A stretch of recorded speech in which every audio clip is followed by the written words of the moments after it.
selalu berusaha menyimpan sesuatu yang bisa membawa manfaat, baik untuk dirinya, untuk anak cucunya, maupun untuk keluarganya, untuk masa kini dan masa depannya. Kadang simpanan itu berbentuk uang, kadang berupa tanah, lain saat berbentuk pabrik, dan lain sebagainya. Sementara masa depan yang paling pasti adalah akhirat. Jika untuk masa depan dunia kita rela memeras keringat, membanting tulang, pergi pagi dan pulang petang, menyimpan uang, menyimpan tanah, menyimpan pabrik, pernahkah kita merenung jika satu saat kiamat datang, kita dibangkitkan dari kubur masing-masing, berdiri di padang mahsyar untuk mempertanggungjawabkan seluruh kegiatan hidup kita di dunia ini, lalu kita akan menuju ke alam akhirat. Sudahkah kita mempunyai simpanan untuk akhirat kita?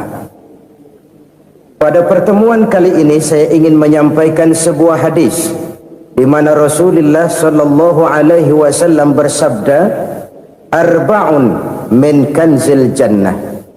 Simpanan sorga ada 4 macam.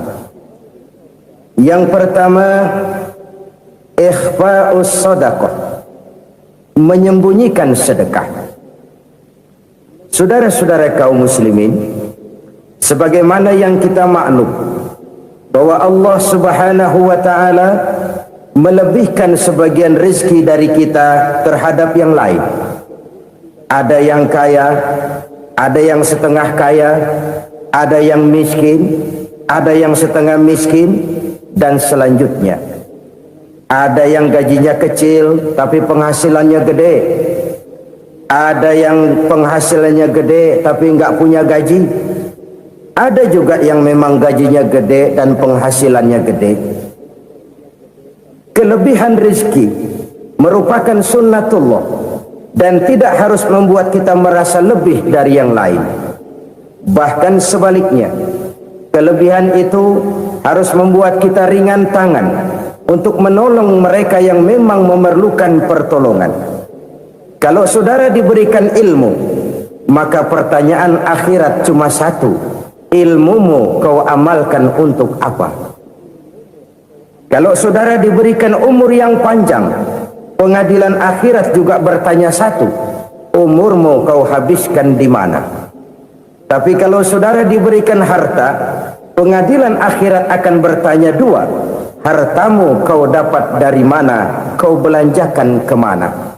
Dari mananya ditanya dan kemananya juga ditanya.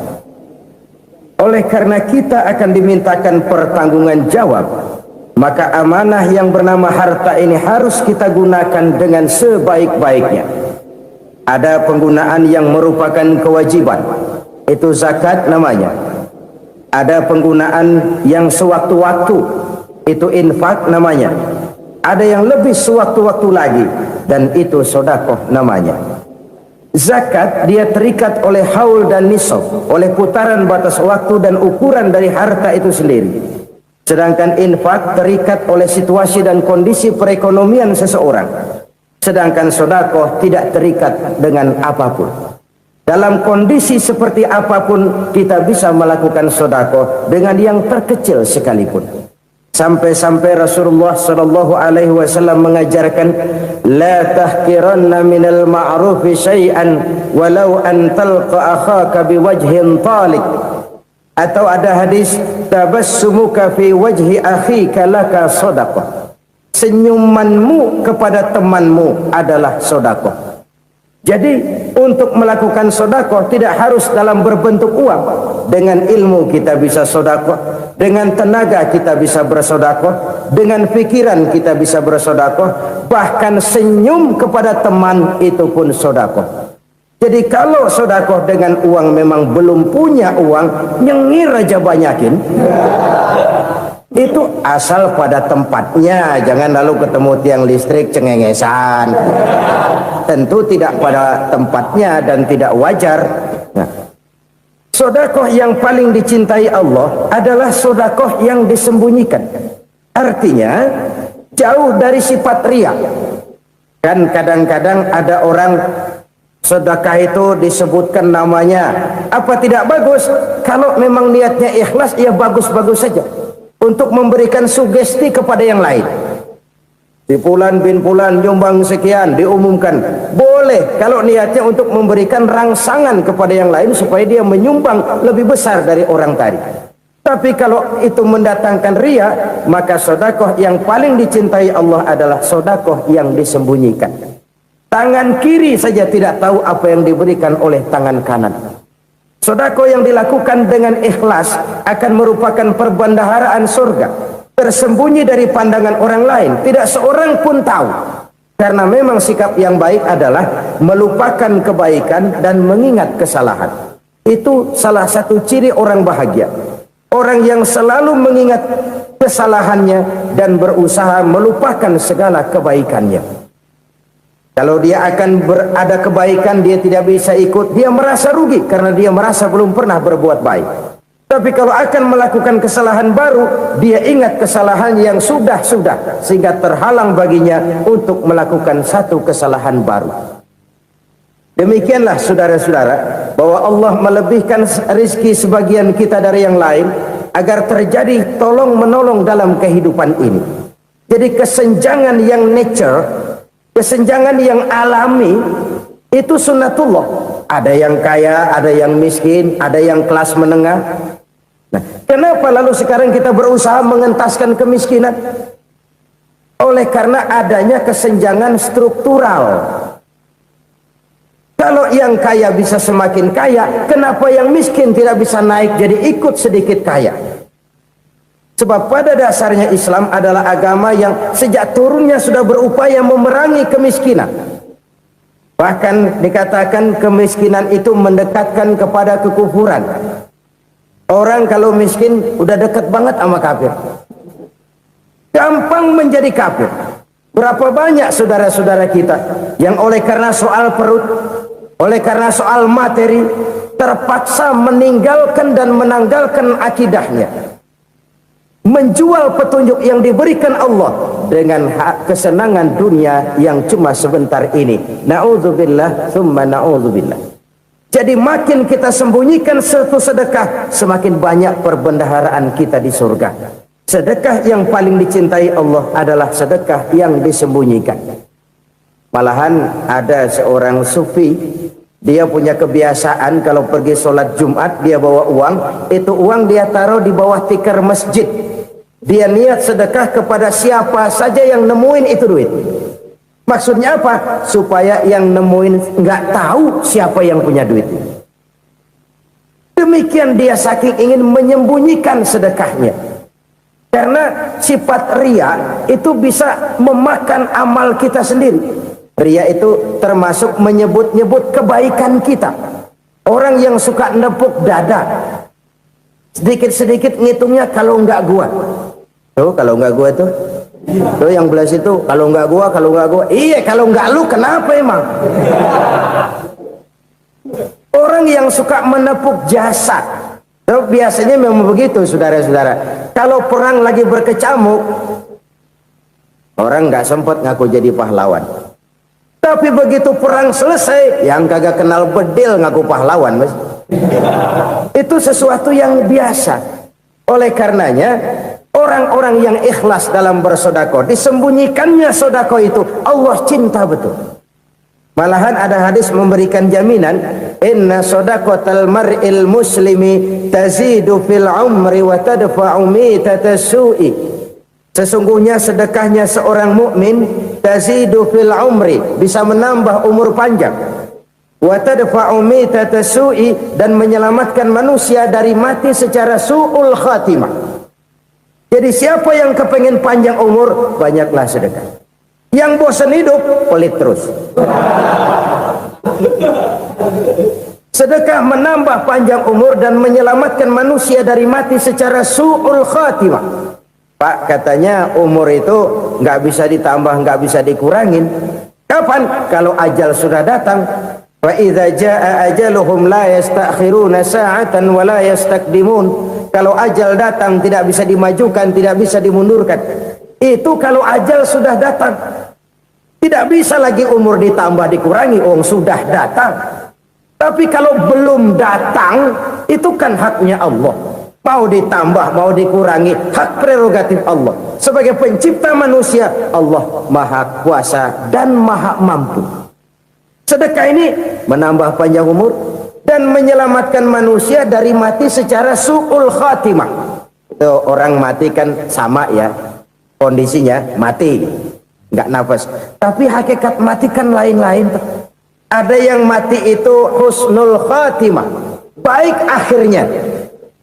Misalnya lagi ngaji mati, lagi sholat mati, lagi sedekah mati.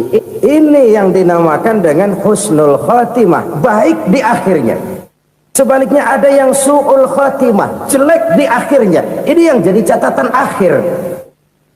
Lagi nyekek botol, mampus. Lagi banting kartu, modar. Su'ul khatimah, jelek pada akhirnya. Sedekah menyelamatkan manusia dari mati secara su'ul khatimah. Dan kita semua kepengen mendapat husnul khatimah, jauh dari su'ul khatimah. Oleh sebab itu yang bisa menyelamatkan kita dari penyakit itu antara lain adalah sedekah yang disembunyikan, yang dikerjakan dengan ikhlas karena Allah. Tidak karena kepengen dipuji orang, tidak karena ingin dikatakan orang pemurah, sebab orang dermawan itu orang yang memberi tanpa harus diminta. Kalau masih harus diminta, ya belum dermawan namanya, masih harus diminta. Kalau nggak diminta ya tulus, lolos, polos. Saudara-saudara kaum muslimin rahimakumullah. Harta adalah amanat dan akan kita pertanggungjawabkan. Allah melebihkan rizki sebagian kita dari yang lain agar kita saling tolong menolong, bantu membantu. Nabi janjikan siapa yang meringankan beban saudaranya muslim di dunia, Allah akan meringankan bebannya di akhirat nanti. Sebuah jaminan dari baginda Nabi. Si orang yang kita bantu barangkali tidak bisa membalas, Allah yang akan membalas lewat jalan lain yang tidak pernah kita sangka-sangka. Ada orang tanya, Pak, ini ada orang nyumbang masjid sambil marah-marah, bagaimana? Saya bilang sumbangannya aja ambil, marahnya jangan. Marahnya jangan diambil, itu urusan dia. Saudara-saudara kaum muslimin rahimakumullah. Umat Islam ini kan umat yang punya potensi besar. Kadang kita merenung, kenapa kadang-kadang pembangunan masjid kok lambat sekali? Kalau hotel hari ini peletakan pertama, bulan depan peresmian. Supermarket hari ini peletakan batu pertama, minggu depan peresmian. Tapi kalau sudah yang namanya masjid, kadang-kadang peletakan batu pertama sekaligus jadi batu terakhir. 3 tahun, 4 tahun, campur nebar jalak di jalanan, duit dijaring kayak ikan sepat. Apa tidak ada orang Islam yang kaya? Banyak. Apa tidak ada pengusaha muslim yang jadi konglomerat? Ada. Lalu yang belum banyak itu yang komit terhadap nilai-nilai agamanya. Akhirnya kita jatuh jadi umat yang lemah. Belum ada pengusaha konglomerat muslim buka pabrik supermi cap bedug misalnya umpamanya atau pabrik kecap cap sorban supaya identitas keislamannya sedikit kelihatan. Kita jatuh jadi umat yang lemah karena potensi tidak terinventarisir dengan baik. Kita ini ibarat kompor yang cuma matengin nasi orang lain. Potensi kita dimanfaatkan oleh orang lain. Ukhuwah Islamiyah kita baru terbatas kepada silaturahmi. Ukhuwah di bidang ekonomi kita lemah, ukhuwah di bidang kebudayaan kita lemah, apalagi ukhuwah di bidang politik kita lebih rapuh lagi. Padahal ukhuwah itu adalah totalitas kehidupan manusia, menyangkut ipolek sosbud, memerlukan nilai-nilai ukhuwah. Jadi oleh karena itu mari kita menyadari di dalam harta kita, walaupun kita yang cari pergi pagi pulang sore peras keringat banting tulang, di sana ada harta anak yatim, di sana ada hak masjid, di sana ada hak pesantren, di sana ada hak jihad. Berbahagialah seseorang apabila dia oleh Allah dijadikan keran. Keran itu menyimpan air, tapi tidak untuk dirinya, tapi disalurkannya kepada mereka yang memang memerlukannya. Saudara-saudara kaum muslimin rahimakumullah, ini yang pertama. Jadi perbendaharaan surga adalah menyembunyikan sedekah. Orang lain nggak tahu, kita pun nggak pernah ngitung-ngitung. Kita anggap lewat begitu saja, padahal itu deposit akhirat. Satu. Yang kedua, perbendaharaan surga itu apa? Wa kitmanul musibah, menyembunyikan kesulitan. Kadang orang takut menghadapi kesulitan, tapi makin kita merenung, hidup ini kan sebenarnya urusan. Takut sama urusan, ya jangan hidup. Tandanya orang hidup itu kalau punya urusan. Urusan melupakan problem, problem sering menimbulkan kesulitan. Kesulitan bukan untuk ditakuti, tapi untuk diatasi dan dicarikan jalan keluarnya. Siapa sih orangnya yang nggak pernah sulit-sulit? Makin tinggi status sosialnya, makin gede urusannya. Makin tinggi kualitas imannya, makin berat tingkat kesulitannya. Cuma memang yang namanya enak itu seperti pelangi. Biang lala itu nggak pernah di atas kepala kita, di atas kepala orang melulu. Lo sih enak lo, kata kita. Dia juga bilang yang enak kan lo. Pelangi itu nggak pernah di atas kepala kita. Kata tukang beca, aduh enak ya naik Mercy. Kata tukang beca, apa yang di dalam mobil Mercy? Aduh enak bener tukang beca, di jok ngeringkuk ngorok pulas bener. Saya kamar pakai AC sejuk, tempat tidur sutra empuk, alga spring bed, gula kulik nggak bisa pulas kalau belum minum Valium, belum tidur. Enak bener tukang beca, di jok ngorok nggak tahu wetan kulon. Si tukang beca bilang yang di Mercy enak, yang di Mercy bilang tukang beca enak. Inilah enak, nggak pernah di atas kepala kita, di atas kepala orang lain melulu enak itu. Nah saudara-saudara, yang merupakan perbendaharaan surga itu orang yang bisa menyembunyikan kesulitan, baik pribadi ataupun rumah tangga. Nih terutama rumah tangga yang jadi soalnya. Kadang-kadang kita ini kalau senang, sebaliknya kalau senang kita diam, kalem aja, cuek. Banyak banget duit kita bawaan, diam aja udah. Malah ketemu orang takut. Tapi begitu susah, sekampung tahu. Padahal Nabi mengajarkan perbendaharaan surga itu menyembunyikan musibah, menyembunyikan kesulitan. Kalau enak, cerita sama orang-orang. Kalau nggak enak, rasain sendiri, tekan sendiri, atasin sendiri. Kita kan sebaliknya, senang kita diam, asal lagi susah, paling tidak kita nyari teman buat cerita kesusahan. Siapa orangnya yang nggak pernah susah? Cuma soalnya bagaimana kita mengatasi kesusahan itu sendiri. Begitu juga misalnya kalau orang sudah berumah tangga, itu orang tuanya harus menjadi tempat dia cerita yang enak-enak saja. Yang nggak enak rasain berdua, selesaikan berdua, atasin berdua. Jangan dibalik. Asal senang diam, giliran susah saja. Maknya laporan. Terbalik. Bisa menjaga security informasi. Maka nama bayam keluar diam, malah seluitan. Enak amat lo makan daging ayam. Security informasi.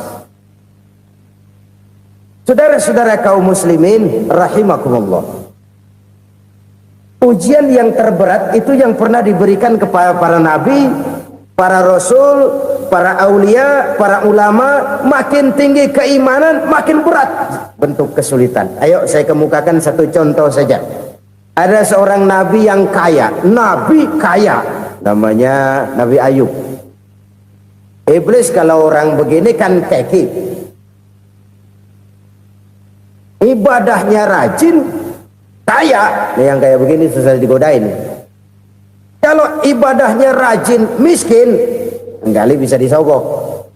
Sini imannya mantap, ibadahnya rajin, kaya, nabi lagi. Oh, tapi namanya iblis nggak kurang akal, laporan Tuhan. Kenapa Les? Ya ini bahasa saya, bahasa Qurannya sih nggak gitu. Itu hambamu yang namanya Ayub, dia rajin ibadah cuma karena dikasih kaya aja. Coba kasih miskin dia, berhenti dia sembahyang.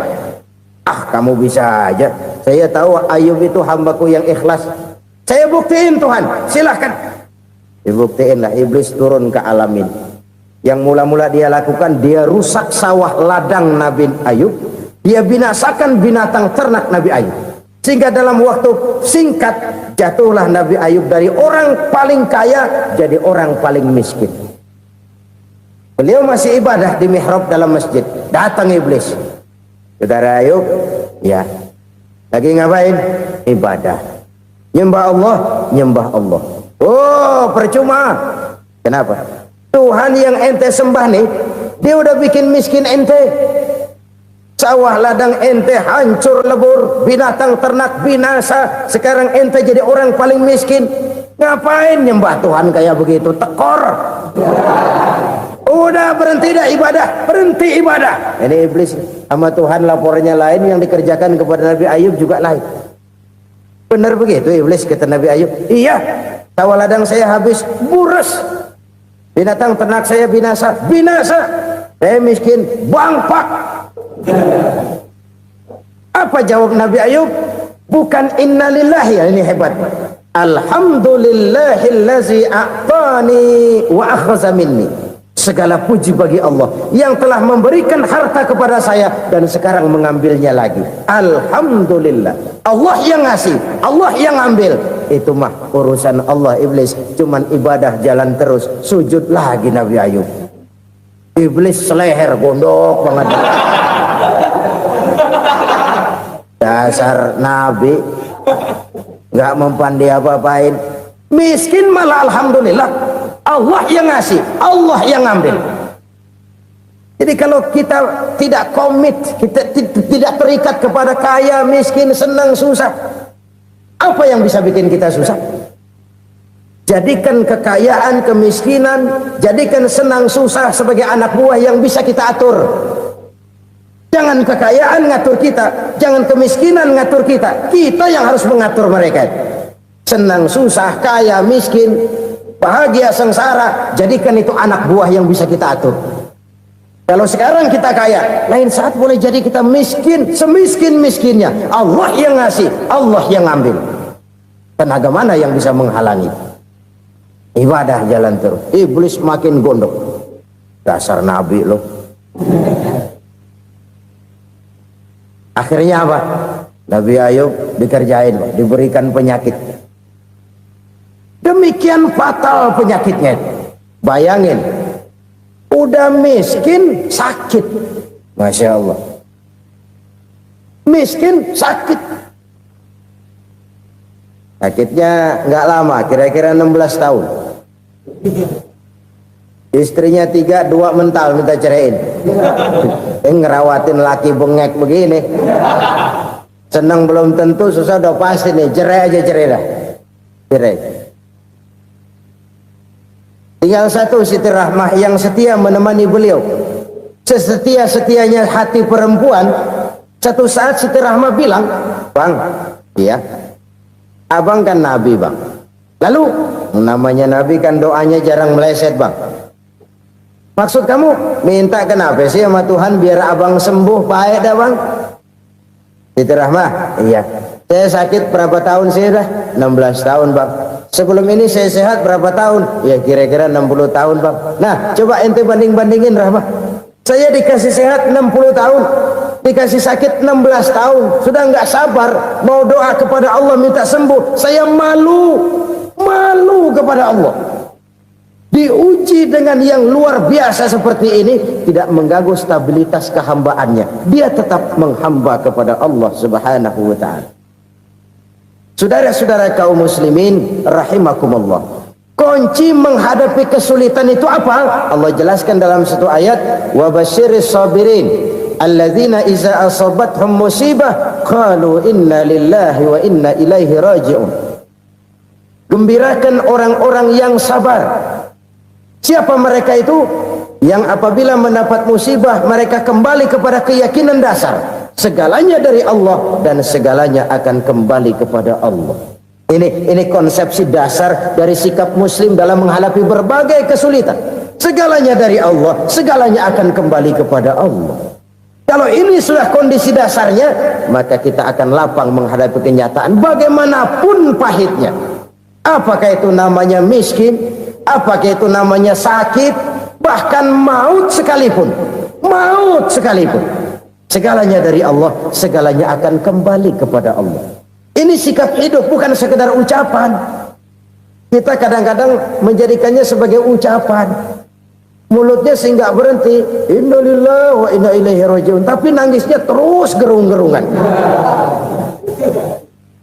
Bukan itu, ini kesadaran moral. Kalau segalanya dari Allah, segalanya kembali kepada Allah, kan sebenarnya cuma nunggu giliran. Hari ini saya nyembayangin dia, entah hari apa saya disembayangin orang. Hari ini saya antar dia ke kubur, entah hari apa orang nganterin saya ke kubur. Hari ini saya tahlilkan dia, entah nanti kapan orang tahlilkan saya. Segalanya dari Allah, segalanya akan kembali juga kepada Allah. Oleh sebab itu saudara-saudara, kesulitan bukan untuk ditakuti. Kesulitan justru untuk diatasi, dicarikan jalan keluarnya. Dan tidak ada orang yang tidak pernah mendapat kesulitan. Tidak ada. Semakin tinggi status sosial, semakin tinggi kualitas keimanan, semakin besar juga tingkat kesulitan. Hanya saja bagaimana cara kita mengatasinya. Dan Al-Quran menyatakan, inna ma'al usri yusra. Di balik kesulitan itu pasti ada kemudahan. Roda itu berputar. Karena itu Rasulullah sallallahu alaihi wasallam mengingatkan kepada kita, ta'arraf ilallahi firraha ya'rifka fisyiddah. Ingatlah kepada Allah di waktu kamu senang, supaya Allah ingat kepada kamu di waktu kamu susah. Kalau waktu senang kita ingat kepada Allah, kita susah, Allah tidak akan meninggalkan kita. Tapi kalau waktu senang kita jauh dari Allah, sujud tidak sempat, dengan masjid jauh, ketika senang kita lupakan Allah. Nanti begitu kita susah, Allah lupakan kita. Dan itu menyakitkan. Oleh karena itu orang-orang tua kita dulu bilang, kalau lagi sehat ingat-ingat lu bakal sakit nanti. Kalau lagi kaya ingat-ingat satu saat kita bakal jatuh miskin. Bahkan kalau lagi muda ingat-ingat kita bakal tua. Dan yang terpenting, kalau lagi hidup ingat-ingat kita bakal mati. Saudara-saudara kaum muslimin rahimakumullah. Jadi yang kedua yang merupakan perbendaharaan surga, menyembunyikan musibah. Saudara-saudara kaum muslimin rahimakumullah. Hal ketiga yang merupakan perbendaharaan surga adalah wasilatur rahmi. Orang yang suka bersilaturahmi. Sebagaimana yang kita maklum bahwa manusia adalah makhluk yang disebut zon politika. Makhluk sosial yang tidak mungkin hidup sendiri-sendiri. Betapa dan siapapun kita memerlukan orang lain. Bodoh betul manusia kalau tinggal di tengah masyarakat tapi tidak mau bermasyarakat. Merasa hebat sendiri, pinter sendiri, gagah sendiri, kaya sendiri. Mungkin kalau mati juga ngubur sendiri. Jangankan kita di sini, di sorga saja Nabi Adam waktu sendirian bengong melulu, mondar mandir. Allah tegur dam sepi dam. Jadi ini kalau bahasa saya, iya Tuhan sepi ini nggak ada coret-corekan pisan ini. Diciptakan Siti Hawa baru anteng Nabi Adam. Itu di surga. Cobalah. Umpamanya saudara tinggal di Jakarta nih. Kayak bener. Apaan aja di Jakarta punya saudara dah. Jembatan Semanggi ambil. Monas buntel bawa pulang. Hotel-hotel ambil semua. Cuman tinggal di Jakarta sendirian, apa enaknya?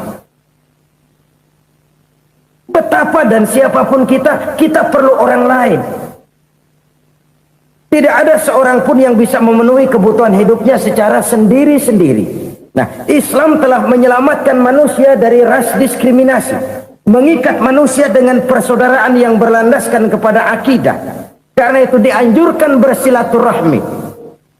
Bahkan Nabi menyatakan, man arada ayyubsata lahu fi rizqihi wa yunsa'a fi atharihi falyasil rahimah. Siapa yang kepengen diluaskan rezekinya dan dipanjangkan usianya, banyaklah ia bersilaturahmi. Siapa yang kepengen dimudahkan rezekinya, hendaknya ia banyak bersilaturahmi. Kalau banyak teman, kesulitan kan paling tidak ada tempat cerita. Udah susah, sendirian kita pikirin diri, nggak ada tempat tukar pikiran. Cepet banget sama bengek. Dilawan sendiri. Nah, secara makro kita bisa berkata, tidak mungkin ada kemenangan kalau tidak ada kekuatan. Tidak ada kekuatan kalau tidak ada kesatuan dan persatuan. Tidak mungkin ada kesatuan dan persatuan tanpa semangat silaturahmi. Kalau umat Islam mau menang, dia harus kuat.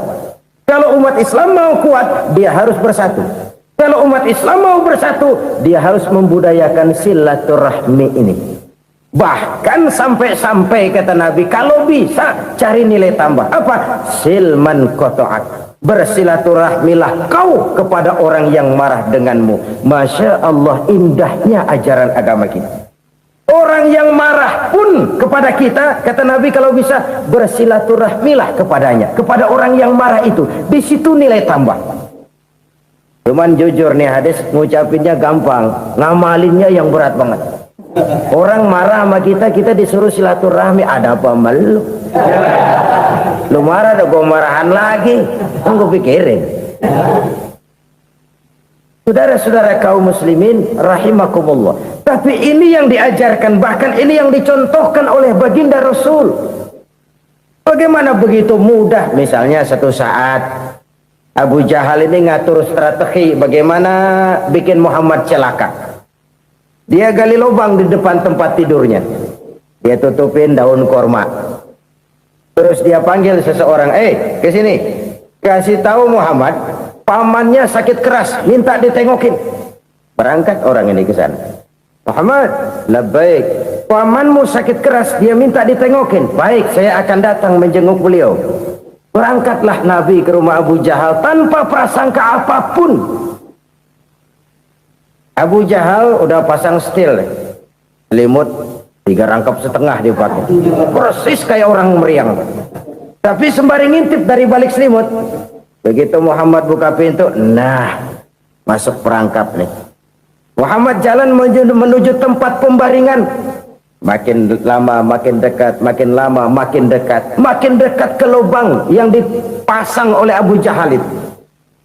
Dalam hati Abu Jahal, terus dah jatuh, mampus dah lo ini. Mampus lo hari ini nih. Apa yang terjadi?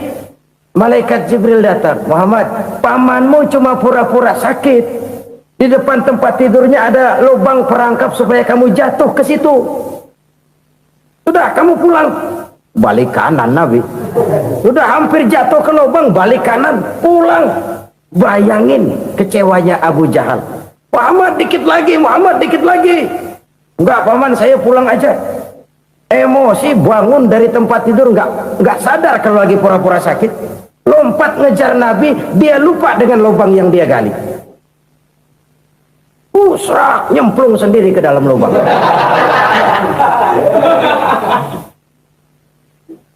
Nabi terus berlalu. Ini terjadi keanehan. Jatuh ke lubang yang dia gali itu sebenarnya nggak terlalu dalam ya, antara 3-4 meteran lah. Tolong saya jatuh ke lubang ini. Datanglah pelayan-pelayannya itu. Angkat saya dari sini. Oh, yang ngulurin tambang. Satu gulung, belum juga nyampe itu tambang. Kurang, beli lagi ke warung. Sambung, ulur lagi, nggak juga bisa sampai. Wah, ini kerjaan Muhammad ini. Tolong, siapa salah seorang kamu ke rumah Muhammad, kasih tahu encangnya kecebur. Minta ditolongin. Sampaikan kepada Rasul. Kenapa? Pamanmu jatuh ke lubang, Muhammad minta tolong diangkatin. Tambang udah nyambung-nyambung nggak nyampe juga. Ya, nanti saya datang, saya tolong. Coba. Nyata-nyata orang berniat jahat mau mencelakakan dia. Datang dia menolong. Ini yang disebut air tuba dibalas air susu ya ini. Bukan sebaliknya. Air tuba dibalas air susu. Paman, kecebur ya? Iya Muhammad, tolong ini. Pegang tangan saya. Nabi ulurkan tangannya. Nyampe. Dipegang oleh Abu Jahal. Diangkat ke atas. Sampai atas. Apa kata Abu Jahal? Sihirmu memang hebat Muhammad. Udah ditolongin dikata sihir. Yang enak kita kemplang kan itu orang begitu. Urusan apa? Tapi inilah akhlak. Kalau bisa kamu bersilaturahmilah dengan orang yang marah kepadamu sekalipun. Orang marah kita tetap baik. So, kalau kita berbuat baik sama orang yang memang baik, rasanya sih biasa-biasa aja. Orang baik kita baik lagi, ya draw aja, belum ada nilai tambah di situ. Baru ada nilai tambah kalau kita bisa berbuat baik kepada orang yang nyakitin kita. Itu namanya kita setingkat di atas dia. Dia sakitin kita, kita berbuat baik sama dia. Dia pelit sama kita, kita baik sama dia. Dia marahin kita, kita deketin dia. Di situ kita punya nilai tambah. Jadi siapa yang ingin diluaskan rezekinya kata Nabi dan dipanjangkan umurnya, hendaklah ia banyak-banyak bersilaturahmi. Sederhana sebenarnya silaturahmi, tapi silaturahmi membangkitkan semangat kesatuan dan persatuan. Kesatuan dan persatuan melahirkan kekuatan. Dalam matematika 1 ditambah 1 pasti 2. Tapi di tengah masyarakat 1 orang takut ditambah 1 orang takut, hasilnya jadi 2 orang setengah berani. Kenapa setengah berani? Karena udah berdua. Tadi pan takut sendirian. Kalau dia kumpul turu-turu takutlah jadi berani.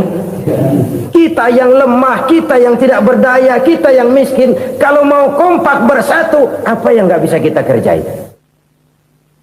Apalagi tinggal di kota besar, pilihan cuma 2, bertahan atau minggir. Bertahan atau minggir. Untuk bisa bertahan harus mampu bersaing. Untuk mampu bersaing harus punya keahlian. Keahlian harus ditunjang dengan pendidikan, ditambah oleh kekompakan sebagai umat. Udah miskin mencar mulu, orang injak kita. Orang nggak pandang urusan apa malu. Oleh karena itu silaturahmi pada hakikatnya merupakan roh dari ukhuwah yang diajarkan oleh agama kita. Bagaimana Islam menyelamatkan masyarakat manusia dari ras diskriminasi, mengikat manusia, dan tidak ada persaudaraan yang lebih indah selain persaudaraan yang diikat dengan nilai-nilai akidah. Sepanjang orang di jalan Allah, itulah saudara kita. Keluar dia dari jalan Allah, selesailah persaudaraan sampai di situ. Karena itu, kalau ingin menyimpan sesuatu di surga, banyaklah bersilaturahmi.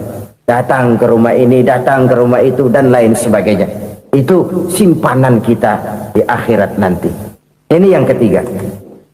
Saudara-saudara, yang keempat, perbendaharaan surga itu apa? Wa qawlu la hawla wa la quwwata illa billah. Ucapan la hawla wa la quwwata illa billah. Ibadah kan ada yang berat, modalnya besar. Bangun masjid berat, modalnya besar. Bangun rumah sakit berat, modalnya besar. Ada ibadah yang berat tapi modalnya ringan. Misalnya puasa. Puasa itu berat, mengendalikan nafsu. Kalau sekedar nggak makan nggak minum sih enteng. Mengendalikan nafsu itu jihad terbesar, tapi kan modalnya ringan, cuma niat saja. Ini ibadah berat, modalnya ringan. Ada ibadah yang ringan, modalnya juga enteng, seperti termasuk ucapan la haula wa la quwwata illa billah. Tanpa sadar, la haula wa la quwwata illa billah, nyelengin tuh di surga. Nyelengin, kita nggak terasa nyelengin simpenan akhirat. La haula wa la quwwata illa billah, nyimpan lagi. Kaget, la haula wa la quwwata illa billah, nyimpan lagi, banyak simpanan. Walaupun sebenarnya yang dimaksud di sini adalah kesadaran batin bahwa tidak ada daya dan kekuatan kecuali Allah. Itu intinya. Kita memulai pekerjaan disunahkan baca bismillah, kan begitu. Apa itu? Kesadaran moral bahwa ini saya bisa kerjakan, saya kerjakan ini dengan menyebut nama Allah. Kenapa? Kalau Allah tidak memberikan daya dan kekuatan, mana mampu saya kerjakan ini. Maka saya kerjakan ini dengan menyebut nama Allah. Bismillah. Kesadaran moral. Manusia hanya wajib berusaha, tapi nggak pernah wajib berhasil. Banyak hal-hal yang kalau kita renungkan secara rasio nggak mungkin, tapi jadi kenyataan. La haula wala quwata illa billah. Tidak ada daya dan kekuatan kecuali bagi Allah semata-mata. Kesadaran moral akan kelemahan dan keterbatasan makhluk bernama manusia. Kadang kita kagum dengan otak, tapi kita sering lupa sama yang bikin otak. Padahal bagaimanapun hebatnya otak, yang bikin otak pasti lebih hebat dari otak. Nggak percaya, silahkan otak-otakan. Inilah kecenderungan. Kita kagum dengan pesawat-pesawat mutakhir, bukan main, besi gede banget terbang itu. Alangkah hebatnya. Lalu apa yang bikin otak tidak lebih hebat dari itu semua? Kita puji laut, apa yang bikin laut tidak lebih hebat dari laut itu? La haula wala quwata illa billah. Tidak ada daya dan kekuatan kecuali Allah. Apa yang bisa kita lakukan kalau tidak karena daya dan kemampuan yang diberikan oleh Allah kepada kita? Lahirlah sikap tawadu, rendah hati, tidak melonjak menjadi angkuh dan sombong, sadar akan kelemahan dan keterbatasan diri sebagai makhluk yang diciptakan oleh Allah Subhanahu wa taala. Jadi satu sisi ini ucapan yang berpahala, la haula, jadi wiridan. Pada sisi lain ini kesadaran moral, sikap mental, kesadaran batin bahwa yang punya daya dan kekuatan itu cuma Allah. Kita nggak pantas untuk sombong, sebab sombong itu pakaiannya Allah. Kita nggak sedang pakai pakaian Allah, kegedean. Dan makin kita renungi, makin terbentur. Apa sih yang bisa kita sombongin? Kita mau sombong apa? Kaya? Pintar? Itu kan semua relatif. Di atas langit masih ada langit lagi. Jadi oleh karenanya, marilah kita menyadari. Manusia hanya wajib berusaha, tapi tidak pernah wajib berhasil. Yang berusaha saja tidak wajib berhasil, apalagi yang tidak berusaha. Islam bukan agama orang pemalas yang selesai sholat lalu endelohom, nggelenggem ayem-ayem. Tapi Islam bukan agama orang sombong yang setelah berusaha lalu tidak memerlukan Allah. Kita bisa saja bikin proyeksi, tahun sekian kita bakal panen besar menurut perhitungan otak. Tapi ada kejadian lain. Apa? Tikus ngambek. Habis itu dimakanin tikus, panen gagal. Proyeksi rasional gagal oleh tikus-tikus yang ngambek itu. Bisa saja terjadi. Tahun depan kita panen besar, urung. Kenapa? Musim panas panjang. Dan sekarang ini koran-koran bikin berita musim mengalami penyelewengan. Bukan cuma manusia yang nyeleweng sekarang. Musim pakai nyeleweng. Mestinya kan musim hujan udah selesai, masih hujan-hujan juga. Musim. Nah sekarang kita boleh bikin proyeksi, kita bakal panen besar. Tahu-tahu musim panas panjang, sawah retak, air kering. Cari teknokrat yang paling botak, suruh pendekin tuh musim panas. La haula wala quwata illa billah. Inilah kesadaran moral. Saudara, saya teringat satu saat ada seorang konglomerat. Umurnya ya kira-kira 70-an. Suatu saat dia ditanya oleh wartawan, "Pak, umur Bapak berapa sih?" "Ya paling 10 tahun." 10 tahun? 10 tahun? Anak Bapak berapa orang? Satu saja? Satu. Harta Bapak berapa? Ya paling-paling bangsa 7 juta kali. 7 juta? Iya. Pak, kenapa Bapak bohongi saya? Bapak punya buku biografi. Koran-koran, majalah-majalah banyak memuat cerita riwayat hidup Bapak. Saya tahu umur Bapak 70. Kenapa bilang cuma 7 tahun? Saya tahu anak Bapak 8. Kenapa cuma bilang 1? Saya tahu harta bapak miliaran, mungkin triliunan, pabrik di mana-mana, bank di mana-mana. Kenapa bilang uang bapak cuma 7 juta? Nah, kata si konglomerat tadi, kamu benar nak, kamu benar. Umur saya kalau jumlahnya memang 70 nak. Cuman ingat-ingat saya, baru 7 tahun terakhir ini saya sujud. Baru 7 tahun terakhir ini saya berusaha dekat dengan Allah. Saya laksanakan perintahnya, saya jauhi larangannya. 7 tahun inilah rasanya yang ada nilainya di hadapan Allah. Yang 63 tahun matong, kelabu, kelem umur gue. Habis untuk maksiat, untuk munkarat. Maka ketika ditanya tadi, umur saya 7 tahun itu. Oh begitu Pak. Oh iya. Lalu anak Pak, anak bapak kan 8. Kenapa bilang cuma 1? Nah, kalau jumlah hitungannya memang anak saya 8. Tapi dari 8 orang ini rasanya cuma 1 nih yang bakal jadi buah hati, belahan jantung, pelanjut cerita, penerus sejarah, bakal jadi anak soleh yang akan mendoakan saya. Cuman 1 rasanya anak saya ini yang bakal jadi buah hati saya, besar-besaran saya, yang akan mendoakan di kubur saya, yang akan mendoakan di akhirat saya. Yang 7 orang mana, Masya Allah, yang 1 tenggeng, yang 1 nyekek botol mulu, yang 1 nggak karu-karuan.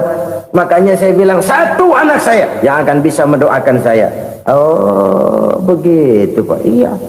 Nah harta Pak, harta bapak kan triliunan, pabrik bapak di mana-mana, uang bapak hampir di tiap bank-bank besar. Kenapa bilang cuma 7 juta?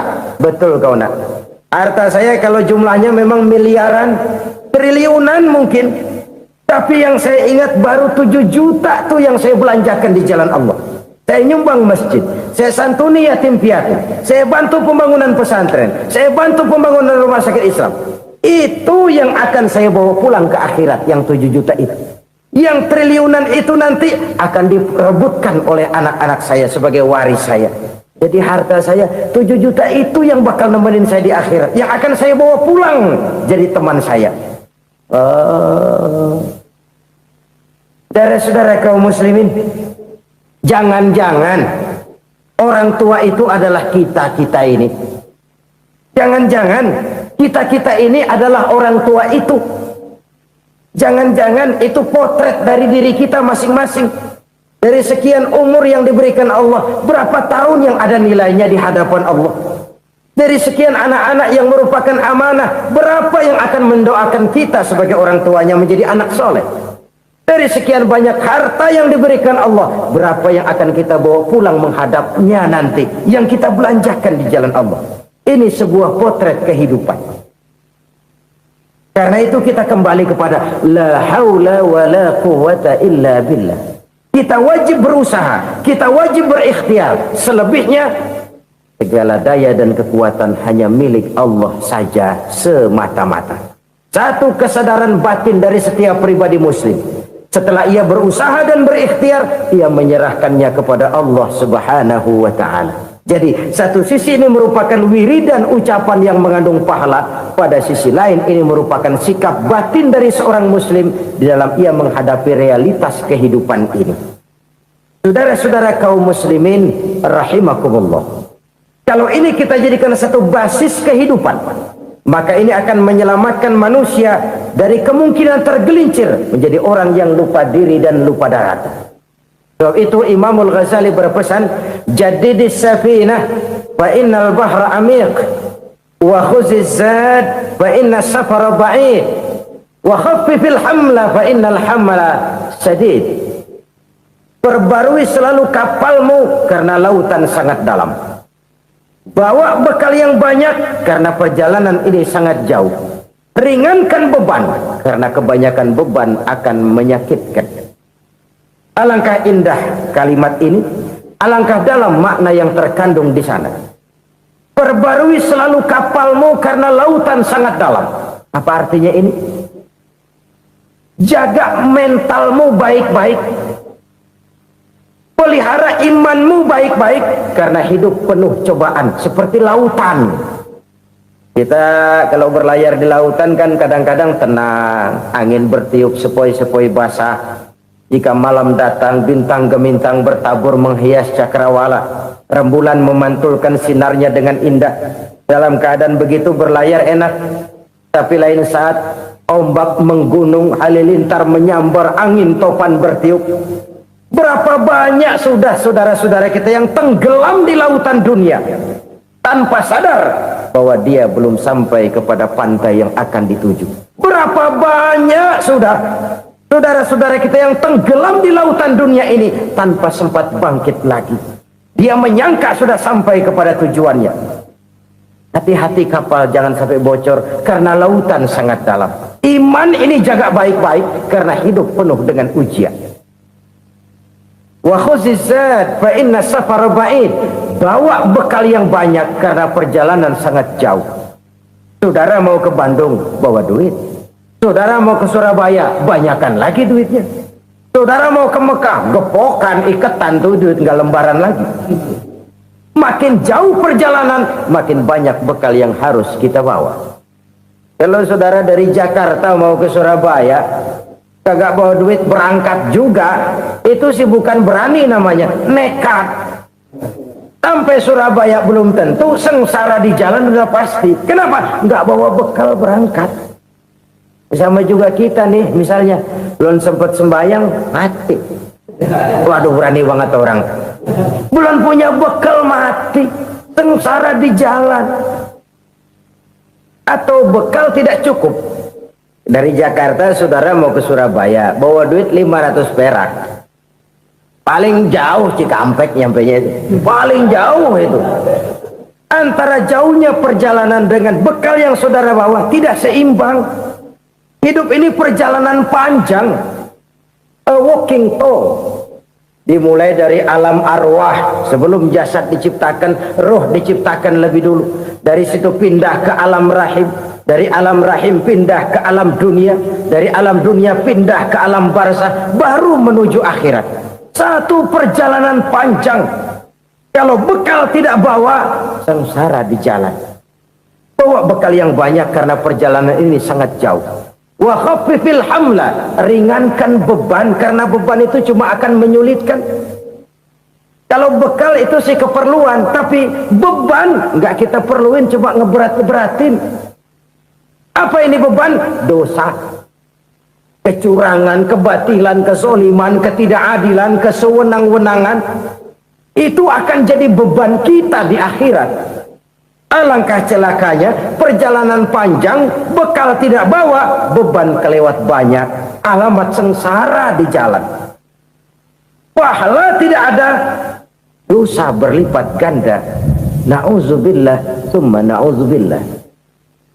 Kalau kita rangkum nasihat Al-Ghazali dengan kisah si konglomerat tadi, kita akan mengambil kesimpulan.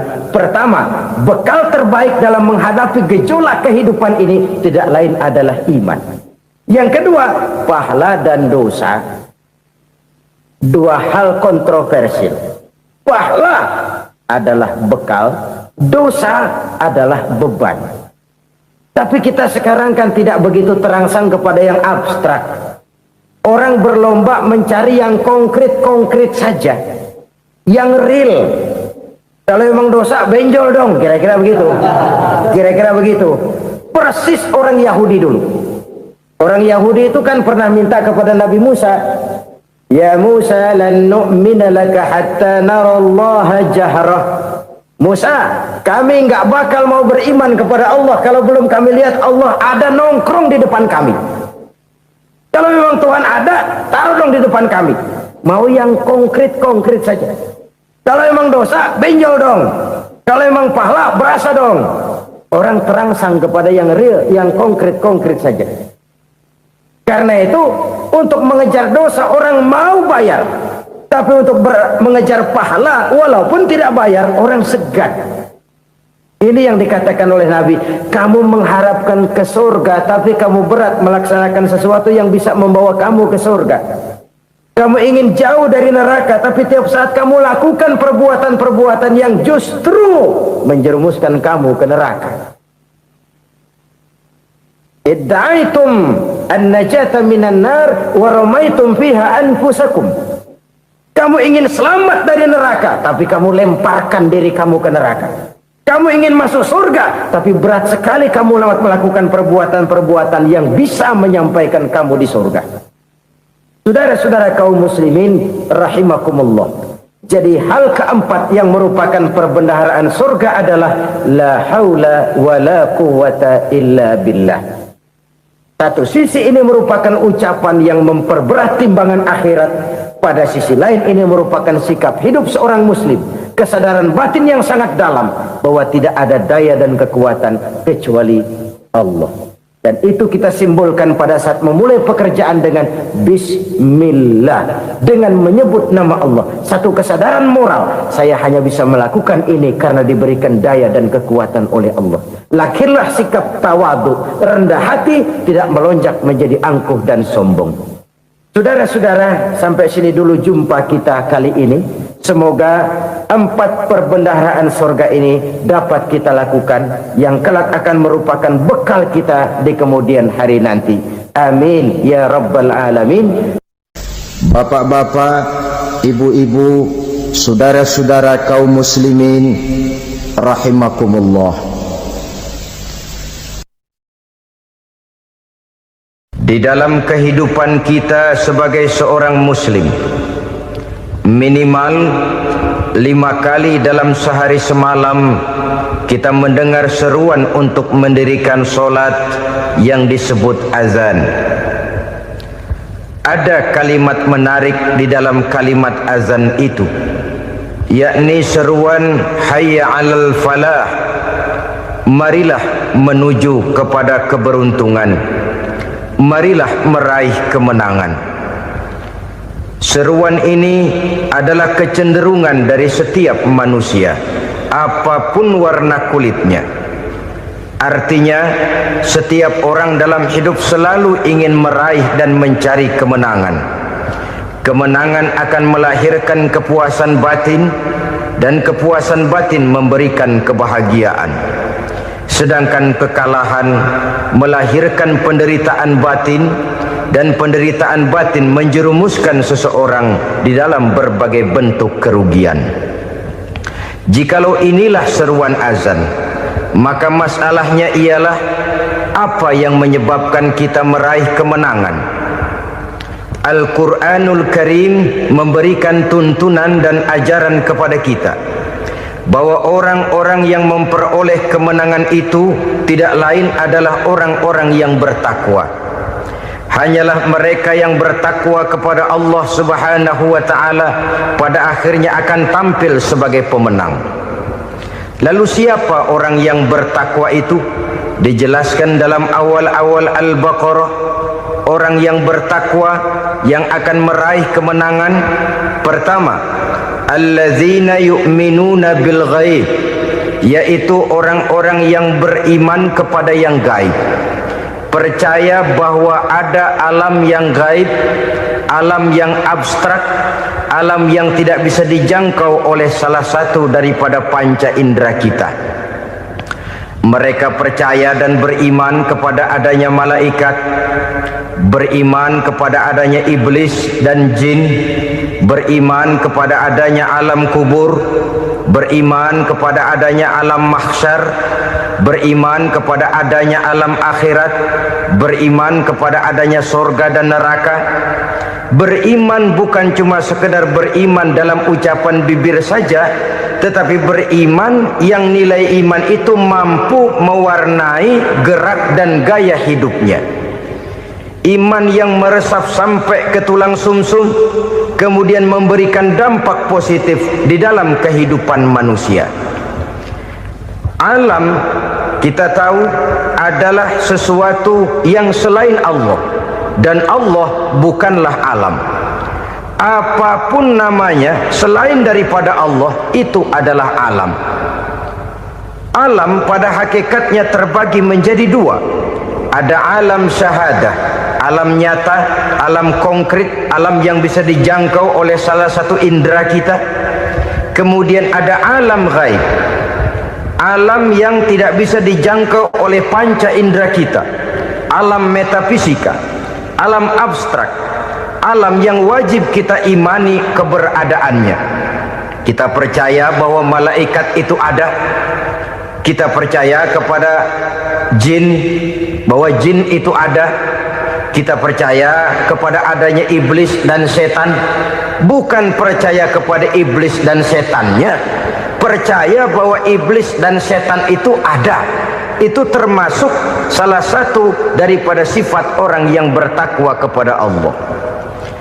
Saudara-saudara kaum muslimin rahimakumullah, kecenderungan pembangunan yang lebih bersifat materialistis biasanya menggeser aspek kehidupan rohani. Orang berpikir empiri, dan dalam pola pikir yang demikian maka alam gaib tidak lagi mendapat perhatian.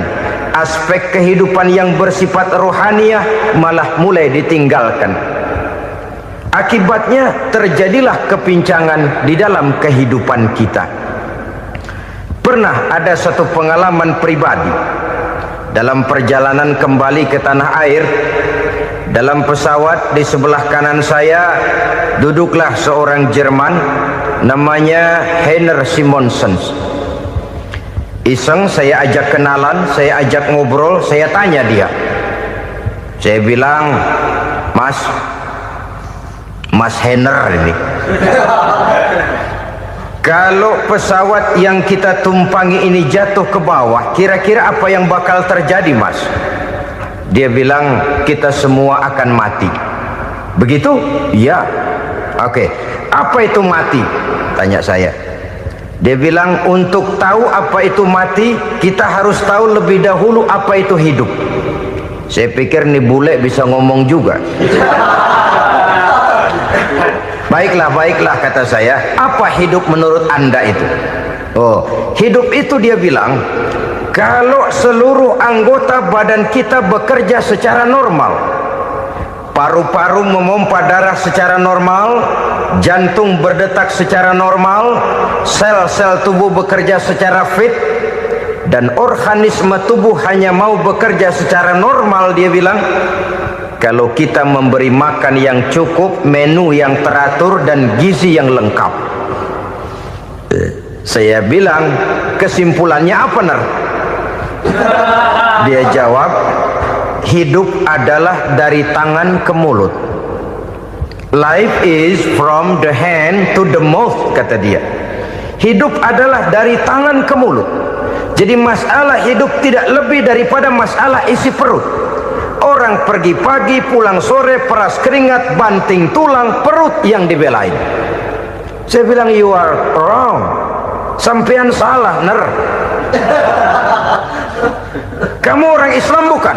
Bukan. Pantas. Kenapa saya salah? Dia bilang, ya jelas salah. Salahnya di mana? Kamu ini manusia. Kalau hidup cuma dari tangan ke mulut, saya bilang, kambing di kampung saya juga begitu pikirannya, Ner. Itu kambing di kampung saya, asal perutnya kenyang, sudah hidup dia. Perkara besok bagaimana, lusa prospeknya macam mana, bulan depan ada apa, kambing nggak pernah mikir. Di kampung saya kambing juga pikirannya begitu. Kamu Kristen ya? Tadinya. Loh kok tadinya, lalu apa sekarang kamu ini? Dia bilang, sekarang saya netral. Saya tidak beragama, tapi saya percaya kepada Tuhan sebagai pencipta alam. Saya ingat benar dia bilang, I haven't any religious, but I believe to God as the creator of the world. Kenapa bisa netral begitu, Ner? Habis saya bingung katanya. Islam bilang Islam baik, Kristen bilang Kristen baik, Hindu Buddha bilang Hindu Buddha baik, semua agama baik. Saya netral sekalian, nggak beragama. Yang penting saya percaya kepada Tuhan. Saya bilang, Ner, kamu ini kayak orang mau beli celana, lalu bingung. Yang satu bilang Levi's bagus, yang satu bilang Blue Jean hebat, yang satu bilang Wool England hebat.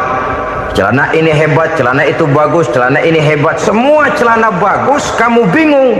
Akhirnya netral, tidak pakai celana. Itu juga salah. Saya pikir-pikir, kemudian saya melihat bahwa dua pola berpikir Henner ini nampaknya sudah mulai menggejala di lingkungan masyarakat bangsa kita.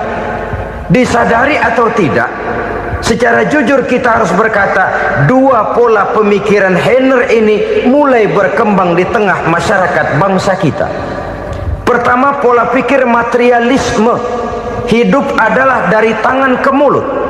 Masalah hidup tidak lebih masalah isi perut. Itu yang perlu dibela, dan disitulah arti kehidupan. Pergi pagi, pulang sore, peras keringat, banting tulang untuk mempertahankan perut. Kalau sudah kemari cara orang berpikir, maka buat apa percaya kepada yang gaib? Untuk apa sholat? Untuk apa puasa? Untuk apa zakat? Untuk apa menghadiri majelis taklim? Tanpa kepercayaan kepada yang gaib, hidup berjalan menurut alur empiris dan materialis. Kalau sudah ke sana cara orang berpikir, biasanya orang lalu cenderung menghalalkan segala cara. Hanyalah orang yang percaya bahwa akhirat ada. Hanyalah orang yang percaya bahwa alam kubur itu ada. Hanyalah orang yang percaya bahwa malaikat itu ada, hidupnya akan lebih terarah dan terkendali. Karena kepercayaan kepada yang gaib, yang merupakan fase daripada kehidupan setelah hidup yang sekarang ini, mewarnai gerak pribadi seseorang di dalam dia melakukan kegiatan hidupnya. Pola berpikir materialisme, disadari atau tidak, mulai menggejala di lingkungan masyarakat bangsa kita. Hidup tidak lebih dari urusan tangan ke mulut, mulut ke tangan, tangan ke mulut. Asal perut sudah kenyang, hiduplah sudah. Perkara bagaimana prospek hari yang akan datang, bagaimana akhirat, tidak jadi persoalan. Ini yang oleh Nabi diperingatkan, ad-dunya sijnul mu'min wa jannatul kafir. Dunia adalah penjara bagi orang beriman dan surga bagi orang kafir.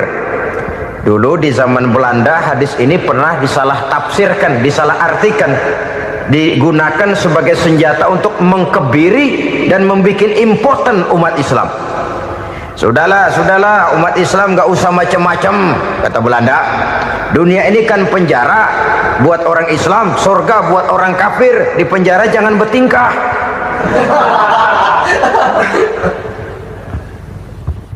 Pengertiannya tidak begitu. Dunia adalah penjara bagi orang mukmin. Artinya dalam kehidupan dunia seorang mukmin tidak bebas memperturutkan hawa nafsunya. Dipenjara hawa nafsunya. Sebaliknya surga bagi orang-orang kafir. Buat orang kafir surgalah dunia ini. Mereka bebas memperturutkan hawa nafsunya, dilarang tidak terlarang, dicegah pun tidak tercegah. Mereka hidup menurut alur bisikan nafsu mereka sendiri. Kemudian bila ajal datang, maut merenggut nyawa, selesailah surganya sampai di situ. Maka bagi orang-orang yang tidak percaya kepada adanya akhirat, kepada adanya alam gaib, surganya sebatas umurnya. Sekali lagi, surganya sebatas umurnya. Bila umur selesai, ajal pun datang merenggut nyawa, selesailah sudah surganya sampai di situ. Alangkah pendeknya perjalanan orang-orang yang tidak percaya kepada alam gaib ini. Bagi kita mukmin, jikalau kita mampu memenjarakan hawa nafsu, kita bisa bahagia di dunia ini. Dan Islam memang tidak menyuruh kita sengsara di dunia. Raih dunia, kejar dunia, gapai dunia sebagai alat untuk mencapai kebahagiaan di akhirat nanti. Hidup adalah satu perjalanan panjang yang terbentang sejak kita terlahir dari alam rahim sampai kepada alam akhirat nanti. Andai kata kita gagal meraih kebahagiaan di dunia, toh kita masih punya akhirat. Tapi jangan jadi dalil yang melemahkan semangat. Biarin dah kita di dunia kebelangsak, yang penting akhirat. Akhirnya dunia benar-benar kebelangsak.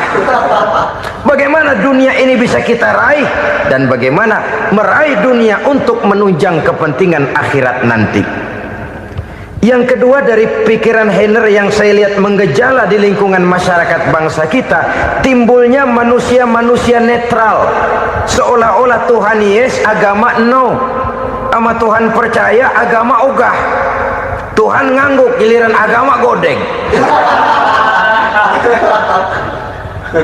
Padahal hampir dalam setiap ayat dalam Quran kata-kata amanu biasanya bergandeng dengan wa amilus sholihat, iman dan amal soleh. Ini sebagai isyarat Tuhan dan agama jangan pernah dipisah-pisah. Apabila kita bertuhan, maka kita harus beragama. Apabila kita beragama, maka agama itu harus bersumberkan dari Tuhan yang kita imani itu.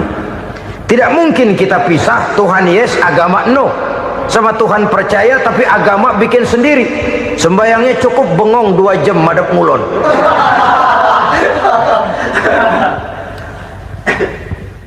Saudara-saudara kaum muslimin rahimakumullah.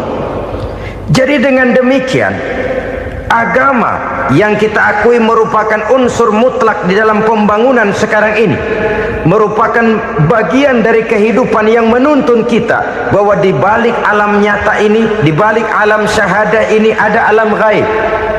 Dan mudabbir, murabbi, yang mengatur, yang menguasai, yang memelihara baik dia alam nyata, baik dia alam gaib, tidak lain adalah Allah Subhanahu wa ta'ala. Di sana ada satu super power, satu maha kekuatan yang kita perlu bersandar kepadanya. Sebagai makhluk nyata yang hidup di alam nyata, berbuatlah secara nyata sebagaimana harusnya kita berbuat. Karena Islam jelas bukan agamanya orang pemalas. Islam jelas bukan agamanya orang yang mengajarkan setelah selesai sholat boleh duduk nggelenggem ayam-ayam ndelohom, menghitung bintang di langit sambil menunggu keajaiban. Tidak. Islam adalah agama yang mengajarkan apabila sholat sudah selesai kamu kerjakan, bertebaranlah di permukaan bumi, cari karunia Tuhanmu. Jangan hidup berpangku tangan menunggu keajaiban, karena hidup bukan undian. Jangan berharap untung besar tanpa mau peras keringat. Tapi di sebalik itu toh kita juga harus yakin bahwa di sisi usaha nyata yang kita lakukan ada satu super power, satu maha kekuatan gaib yang menentukan berhasil dan tidaknya usaha kita. Kepercayaan kepada hal semacam inilah yang mendorong kita untuk mempunyai sandaran vertikal, agar jikalau usaha ini berhasil kita tidak lupa diri dan lupa daratan. Jikalau usaha ini gagal kita tidak putus asa dan buruk sangka, tidak cupik pandangan dan sempit hati, tapi mampu melihat persoalan dengan kacamata putih sambil husnuzon kepada Allah Subhanahu wa ta'ala. Kita percaya malaikat itu ada yang namanya raqib dan atid, mengawasi gerak hidup kita sampai kepada gerak hati kita. Ini memberikan sugesti agar kita berhati-hati, tidak sejengkal tanah pun kita bisa berlindung dari pengawasan raqib dan atid. Ada munkar nakir yang akan menyoal kita di alam kubur. Ada malaikat Malik, penjaga neraka. Ada malaikat Ridwan yang menjaga surga. Kita percaya kepada adanya jin, kita percaya kepada adanya setan, iblis. Percaya kepada adanya, bukan mempercayai si setan, si iblis lalu menjadikannya sebagai teman. Tidak. Percaya bahwa mereka itu ada dan merupakan makhluk Allah yang gaib, yang diciptakan Allah Azza wa Jalla. Kepercayaan kepada alam gaib memberikan motivasi terhadap gerak lahir manusia, sehingga dengan motivasi kepercayaan kepada yang gaib, gerak lahir jadi lebih terarah, jadi lebih terpelihara. Pernah seseorang bertanya, "Pak, apakah adanya akhirat bisa dibuktikan secara ilmiah?" Saya bilang tidak bisa, tidak bisa. Kenapa? Karena yang berangkat nggak pernah pulang kembali lagi. Kalau dia pulang kemari bisa kita tanya bagaimana enak di sono. Cuma secara moral saya katakan, lebih beruntung orang yang percaya kepada akhirat daripada yang tidak. Sekarang saudara percaya akhirat ada, Lalu saudara baik-baik di dunia, sholat, puasa, zakat, menolong orang lain, menebarkan kebajikan. Saudara mati, andai kata akhirat tidak ada, toh dalam hidup saudara sudah berbuat baik, paling tidak nama saudara akan dikenang sebagai orang baik. Sebaliknya, saudara percaya, kata saya, bahwa akhirat tidak ada, lalu hidup semau-maunya, tenggelam dalam maksiat dan munkarat, menentang Allah, tidak mau ruku dan sujud. Lalu saudara mati, kemudian akhirat ada, ayo mau apa? Bekal tidak punya. Jadi secara moral lebih beruntung orang yang percaya kepada adanya akhirat daripada yang tidak percaya. Dan itu alam gaib yang tidak bisa dibuktikan secara eksat. Jangankan untuk membuktikan seperti itu, dalam kehidupan sehari-hari saja yang kita rasakan tidak selalu berbentuk toh. Angin, bagaimana sih bentuknya angin? Kita tidak tahu. Merah, buktinya kalau dikerok merah. Yang merah itu kulit, yang kulit kita bukan anginnya. Sakit, rasa sakit itu ada, tapi bagaimana bentuk sakit kita nggak pernah tahu. Kalau kita makan cabai pedas, bagaimana bentuk pedas itu tidak ada, tapi rasa ada. Bentuk pedas hijau, cabainya bukan pedasnya. Tidak semua yang kita rasakan bisa kita gambarkan dalam bentuk yang konkret. Oleh karena itu, sekali lagi bahwa kepercayaan kepada alam yang gaib mampu memberikan satu sugesti yang menata kehidupan seseorang lebih lurus, lebih terarah, dan lebih terkendali. Maka wajar kalau kepercayaan kepada yang gaib mengantarkan seseorang untuk meraih kemenangan. Kenapa? Dia percaya kepada yang gaib, bahwa akhirat ada, bahwa alam kubur ada, bahwa pertanggungan jawab itu ada. Maka dia lalu tidak hidup saenae udele dewe, itu loh. Tidak hidup menurut seleranya sendiri, terarah, teratur. Ini cirinya yang pertama. Orang bertakwa yang akan meraih kemenangan, mereka beriman, mereka percaya kepada yang gaib. Bahkan hal-hal konkret saja selalu berangkat dari yang gaib. Saudara-saudara, para remaja, para pemuda sekarang ini tidak pernah tahu toh siapa yang akan jadi teman hidup saudara. Kita bisa saja ngerancang, mentargetkan, tapi toh akhirnya yang namanya jodoh bukan kekuasaan kita. Rezeki di luar kemampuan kita. Begitu juga ajal. Maut, jodoh, ajal adalah contoh-contoh konkret bahwa pada akhirnya yang gaiblah yang menentukan. Bertahun-tahun ngelancong, emang jodoh seret nggak jadi.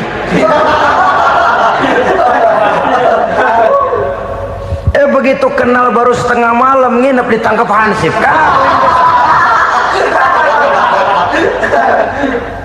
Hal-hal semacam itu kadang-kadang kita berpikir suuzon, gilet, perempuannya cakep banget, lakinya rebek amat. Memang begitulah jodohnya. Memang begitulah jodohnya. Saudara hadirin ma'asyiral muslimin yang saya hormati, jadi hal-hal yang konkret saja kita yakini sepenuhnya ditentukan oleh satu superpower yang gaib itu tadi. Dari sanalah segala ketentuan itu berangkat dan kesanalah segalanya akan kembali. Maka kepercayaan kepada yang gaib meluruskan gerak hidup seseorang dan itu akan mengantarkan dia kepada meraih kemenangan. Satu. Yang kedua, wa yuqimuna shalah. Orang bertakwa yang akan meraih kemenangan itu adalah orang-orang yang mendirikan sholat. Kenapa sholat mengantarkan orang untuk meraih kemenangan? Yang jelas, inna sholata tanha anil fahsya'i wal munkar. Sholat mampu mencegah manusia dari perbuatan keji dan munkar. Banyak filsafat hidup yang terkandung di dalam sholat ini. Sejak kita wudhu sampai kita menghadap ke arah kiblat, sampai kita melakukan gerak-gerak sholat, bacaan-bacaan yang ada di dalam sholat, lalu sampai kepada mengucapkan salam, banyak filsafat hidup yang terkandung di dalam solat. Umpamanya saja, setelah takbiratul ihram mulai kita dengan solat dalam posisi berdiri, diajarkan dalam kitab-kitab fikih agar kita melihat ke arah tempat sujud. Ini kan filsafat kehidupan. Kalau kamu solat dalam posisi berdiri, lihat tempat sujud. Jangan solat mata jelalatan, sebab nanti bisa mengurangi kekhusyuan. Jadi wajar kalau yang dikatakan bahwa yang paling afdol adalah shaf yang di depan. Kenapa? Secara harfiah pengertiannya akan lebih mengundang kekhusyuan. Kenapa? Kalau kita di shaf paling depan di masjid umpamanya paling banter kita lihat tembok. Tapi kalau kita shaf di tengah atau di belakang, orang-orang di depan kita pun akan kelihatan. Yang bajunya loreng, yang bajunya genggang, yang bajunya macam-macam. Kita lihat, kadang-kadang kita pikirin, ada yang bajunya bolong. Kita sholat tapi dalam hati, nih orang bajunya robek yang nggak tahu apa. Ada saja hal-hal yang mengusik kekhusyuan kita. Oleh sebab itu diajarkan dalam posisi berdiri, lihat, arahkan pandangan matamu kepada tempat sujud.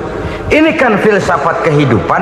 Maksudnya apa? Kalau lagi diri lihat dong tempat sujud. Kalau udah di atas ingat dong sama yang bawah. Kalau sudah tinggi ingat dong dari mana kamu berangkat. Kalau sudah berkuasa bantu dong yang lemah. Kalau sudah kaya santuni dong yang miskin. Kalau sudah alim bimbing dong yang awam. Ini filsafat kehidupan. Dalam posisi berdiri kau lihat tempat sujud. Ini akan melahirkan kepekaan sosial di mana seseorang mau tahu kepada orang lainnya.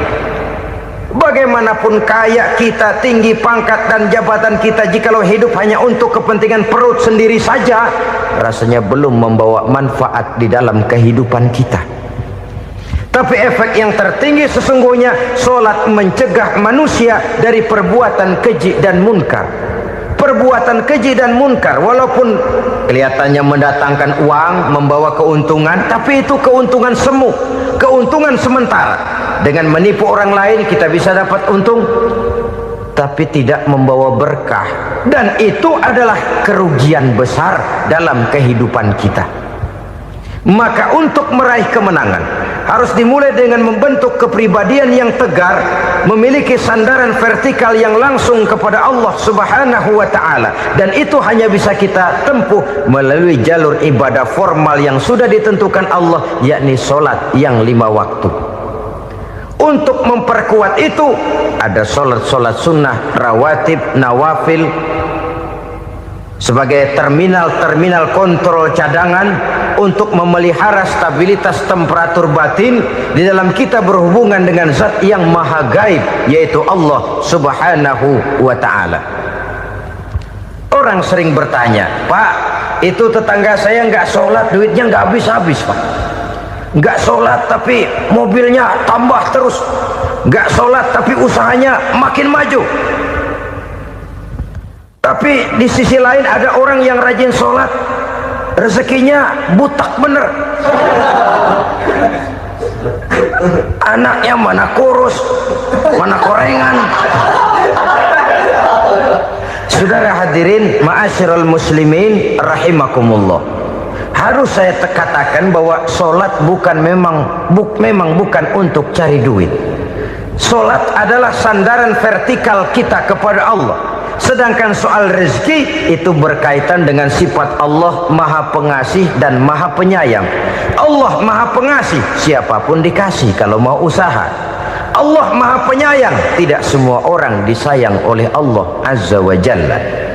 Dan belum tentu banyak harta itu merupakan nikmat. Mungkin juga istidraj. Artinya istidraj itu dikasih tapi diambulin, kalau bahasa Betawinya itu. Dikasih tapi diambulin, itu bukan merupakan nikmat sesungguhnya, lebih merupakan azab dari Allah Subhanahu wa ta'ala.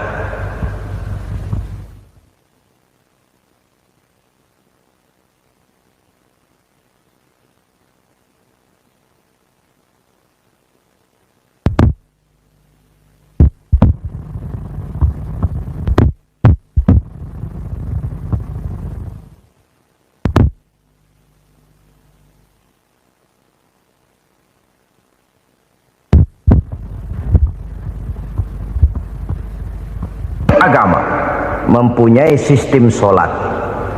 Dan kita umat Islam telah dituntun oleh Allah Subhanahu wa ta'ala yang wajibnya 5 kali dalam sehari semalam mendirikan sholat. Dan itu tentu berada dalam jangkauan kemampuan manusia.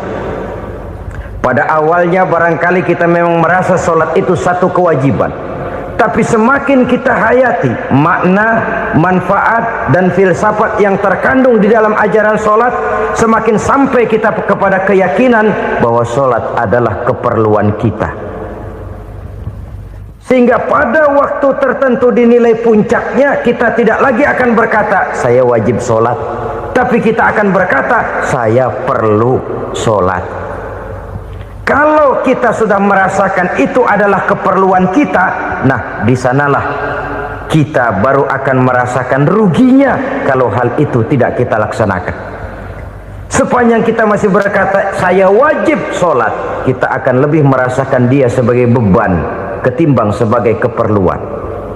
Yang jelas Allah tidak memerlukan ibadah yang kita laksanakan ini. Dengan kata lain, andai kata satu dunia penuh ini orang tidak ada yang sholat satu pun, Allah tidak akan turun dari jabatan Tuhan. Jangan lalu berpikir kalau kita ngambek se-RW kagak sembahyang Tuhan tekor kali ini ya.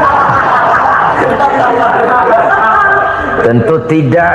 Itu perlunya kita, bukan perlunya Allah. Dan pada induknya kita akan berkata saya perlu agama. Kalau secara induk kita sudah memerlukan agama, maka konsep-konsep yang ada di dalam ajaran agama itu pun adalah juga merupakan keperluan kita. Baik dia bernama sholat, baik dia bernama puasa, baik dia bernama zakat, baik dia bernama haji, seluruhnya adalah keperluan kita. Dan sesuatu yang kita perlukan apabila tidak kita laksanakan akan melahirkan kerugian di dalam kehidupan. Jangan heran kalau kita membaca riwayat perjalanan hidup para salafus soleh, orang-orang soleh. Ada yang tahajud sampai 100 rakaat, ada yang sholat malam kakinya sampai bengkak. Kita sekalinya bengkak biri-biri. Ada yang sholat membaca surah dalam Al-Quran sampai khotam Quran. Kok mau? Mereka sudah merasakan itu keperluan. Itu saja soalnya. Satu saat pun jikalau kita merasa bahwa itu keperluan saya, kita pun akan melaksanakan seperti itu. Keperluan saya dalam kehidupan. Inilah yang kedua. Yang ketiga, orang bertakwa yang akan meraih kemenangan itu wa mimma razaqnahum yunfikun. Mereka membelanjakan sebagian daripada rezeki yang diberikan Allah kepada mereka. Mereka infakkan di jalan Allah. Ada satu dialog menarik. Satu hari seorang anak muda bertemu dengan seorang kakek-kakek yang sudah dikenalnya baik. Bertanyalah anak muda ini, "Kek, umur kakek berapa tahun?" 15 tahun, kata si kakek. Anak kakek berapa orang? 1. Harta kakek berapa banyak? 15 juta. Si anak muda ini bengong, lalu protes, "Kok kakek bohongin saya?" "Kenapa?" "Saya tahu umur kakek 70 tahun. Kenapa ngaku 15? Saya tahu anak kakek 5. Kenapa bilang 1? Saya tahu kakek miliuner, miliaran uang kakek. Kenapa ngaku cuma 15 juta? Begini, kata si kakek tadi. Benar, umur saya 70 tahun. Tapi dari umur yang 70 tahun itu baru 15 tahun terakhir ini saya merasakan ibadah kepada Allah. Meninggalkan maksiat, jauh dari segala macam munkarat. Maka yang 15 tahun inilah yang benar-benar saya rasakan sebagai umur saya. Benar anak saya 5, tapi yang 4 susah diatur. Cuman 1 rasanya nih yang bakal jadi si buah hati belahan jantung, pelanjut cerita penerus sejarah. Cuma Cuma satu ini yang saya harapkan, yang akan jadi anak soleh, yang akan membuat saya menerima pensiunan pahala. Kalau yang 4 apek dah, nggak ada harapan. Yang satu nyekek botol mulu. Oh begitu, iya.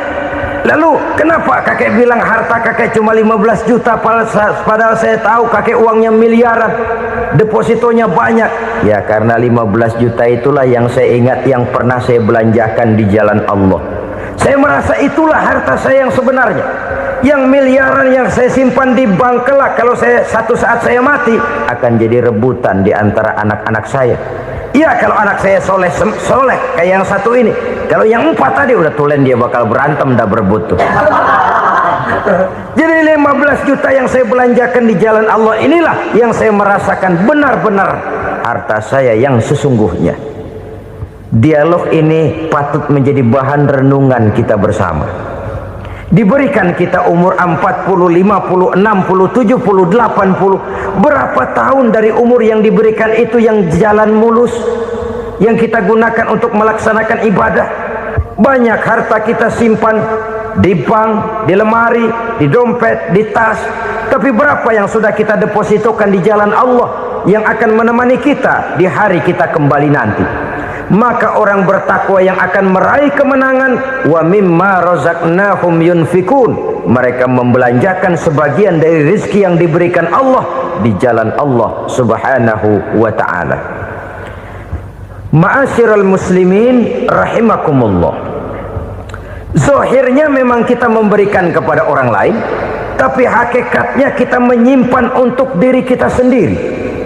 Kita memberikan kepada yatim piatu 25.000. Zahirnya kita memberikan si yatim, hakikatnya kan kita cuma nyimpan. Saya berikan, titip kepadamu, ini untuk saya di akhirat. Kau boleh belikan baju, kau boleh belikan untukmu makan, kau boleh bayarkan sekolahmu. Ini untuk saya. Hakikatnya kita nyumbang masjid 1 juta, zahirnya kita berikan kepada panitia masjid, tapi hakikatnya kan cuma titip 1 juta ya untuk saya di alam kubur nanti. Silakan kau boleh belikan semen, ini uang, belikan besi, belikan pasir. Saya cuma sekedar titip untuk kepentingan saya. Hakikatnya kita cuma sekedar menitip. Sebagaimanapun pada hakikatnya, apapun yang kita miliki dalam kehidupan kan cuma sekedar hak guna pakai, bukan hak milik mutlak. Harta kita, rumah kita, kendaraan kita, kebun kita, pabrik kita, hak guna pakai saja. Hak milik mutlak cuma untuk Allah subhanahu wa ta'ala. Saudara-saudara kaum muslimin rahimakumullah, ini yang ketiga. Kemudian yang keempat, orang-orang bertakwa yang akan meraih kemenangan, allazina yu'minuna bima unzila ilaika, mereka yang beriman, mereka yang percaya kepada apa yang telah diturunkan kepadamu Muhammad, ay Al-Quran, yakni Al-Quranul Karim. Setelah percaya kepada yang gaib, mendirikan solat, kemudian menginfakkan sebagian dari rezeki yang diberikan Allah, mereka juga lalu percaya kepada yang diturunkan terhadap Nabi, yaitu tidak lain Al-Quranul Karim. Sekali lagi di sini, percaya bukan hanya sekedar percaya saja, tetapi percaya lalu menjadikan Al-Quran itu sebagai pedoman hidup. Sebab memang Al-Quran itu adalah GBHM, garis-garis besar haluan muslim. Apa yang harus kita lakukan, apa yang harus tidak kita lakukan, bagaimana mestinya kita bertingkah laku dan berbuat, seluruhnya tercantum di dalam Al-Quranul Karim. Itu sebabnya ketika satu hari Aisyah ditanya bagaimana akhlak Rasul, beliau menjawab, kana Rasulullah sallallahu alaihi wasallam khuluquhul Quran. Akhlak daripada Rasulullah tidak lain adalah Al-Quran. Jawaban simpel ini memberikan gambaran bahwa keseluruhan daripada konsepsi Quran sudah diterjemahkan dalam kehidupan Rasulullah Sallallahu Alaihi Wasallam. Karena kita tahu akhlak adalah keseluruhan dari gerak hidup manusia. Sejak ia berpribadi, berumah tangga, bertetangga, bermasyarakat, sampai kepada berbangsa dan bernegara, Al-Quran tetap memberikan sentuhan nilainya. Oleh karenanya, orang-orang yang bertakwa adalah orang-orang yang menjadikan Al-Quran sebagai pedoman dalam kehidupannya.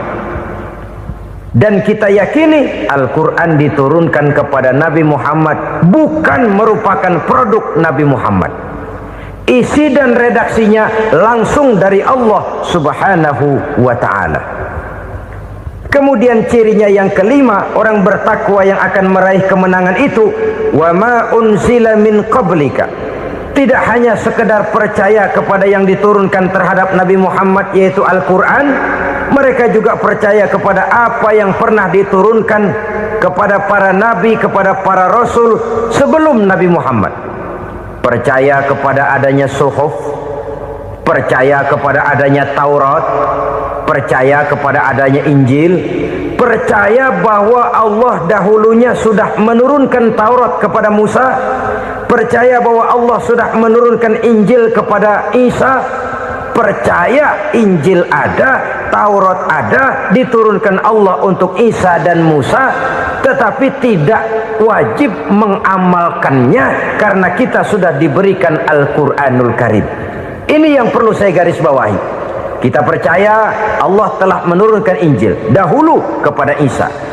Kita percaya bahwa Allah telah menurunkan Taurat dahulunya kepada Nabi Musa. Kadang-kadang ini dijadikan dalih, dikacaukan pengertiannya.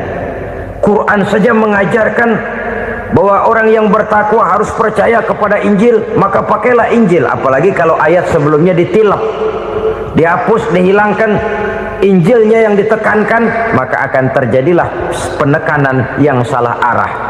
Karena salah arah akhirnya bisa merusak dan menghancurkan akidah.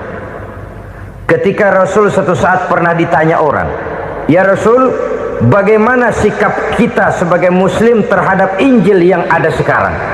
Beliau menjawab, "La tukadzibuhu jami'an wa la tusaddiquhu jami'an."